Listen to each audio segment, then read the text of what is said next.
जिल्हा परिषद आणि पंचायत समितीच्या निवडणुकांच्या अनुषंगाने आचारसंहिता कालच राज्य निवडणूक आयोगाने बैठक घेतल्यानंतर लागू झाली आहे। त्या अनुषंगाने आज बारामती तालुक्यातील जे गट आणि गणासाठी निवडणूक निर्णय अधिकारी म्हणून मी स्वतः वैभव नावडकर, उपविभागाधिकारी बारामती, तसेच माझे सहकारी सहाय्यक निवडणूक अधिकारी स्वप्नील रावडे, आम्ही सर्वांनी प्रशासकीय अधिकाऱ्यांची बैठक घेतली।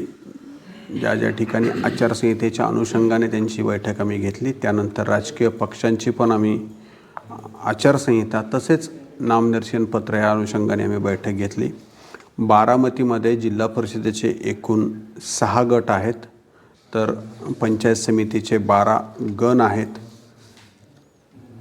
मतदारांची संख्या ही पुरुष मतदारांची 1,35,073, तर स्त्री मतदारांची 1,29,560 आणि इतर मतदार 9 अशी एकूण 2,64,642 एवढी मतदारांची संख्या आहे।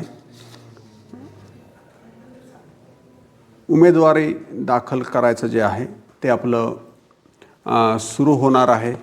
त्या अनुषंगाने पण आम्ही सूचना त्यांना दिलेल्या आहेत। उमेदवारी आपली 16 तारखेपासून उमेदवारी नॉमिनेशन अर्ज दाखल करायची सुरुवात होते। सर्व ऑफलाईन प्रक्रिया नॉमिनेशनची असणार आहे आणि 21 जानेवारी दुपारी 3 पर्यंत नामनिर्देशन पत्र दाखल करण्यात येणार आहेत। नामनिर्देशन पत्राच्या अनुषंगाने आम्ही राजकीय पक्षांना त्यांच्या सूचना आम्ही त्यांना दिलेल्या आहेत की त्यासोबत कुठले कुठले डॉक्युमेंट आणि काय आवश्यक आहेत।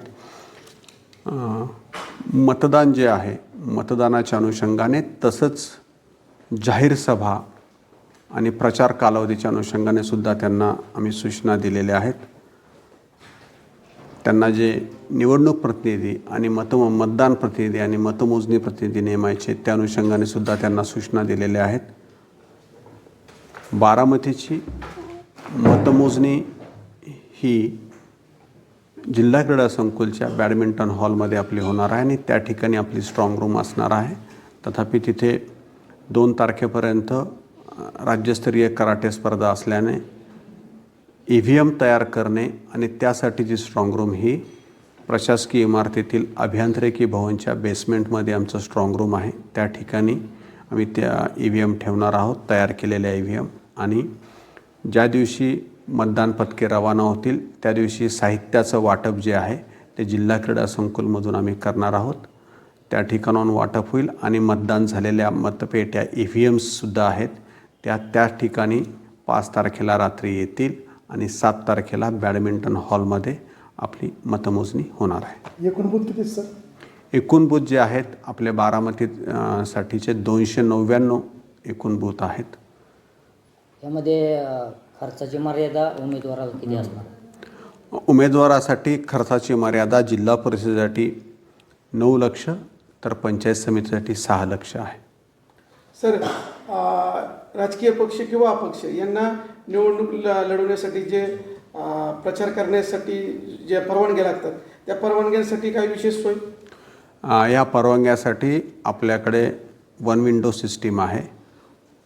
त्या 1 विंडो सिस्टीममधूनच ह्या परवानग्या आपण देणार आहोत आणि त्या परवानग्या कुठल्या गोष्टींसाठी काय काय आपल्या आवश्यक आहेत, जशी स्पीकरची परवानगी कोण देईल, जाहीर सभांची परवानगी कोण देईल, निवडणूक रॅलीची परवानगी कोण देईल, प्रचाराच्या वाहनांची परवानगी कोण देईल, त्याचे स्पष्ट सूचना राज्य निवडणूक आयोगाने दिलेल्या आहेत। त्यासुद्धा आपण त्या ठिकाणी आणि बाहेर प्रसिद्ध करतो जेणेकरून कुणालाही अडचण येणार नाही। याची सोय कुठे करण्यात आली सर?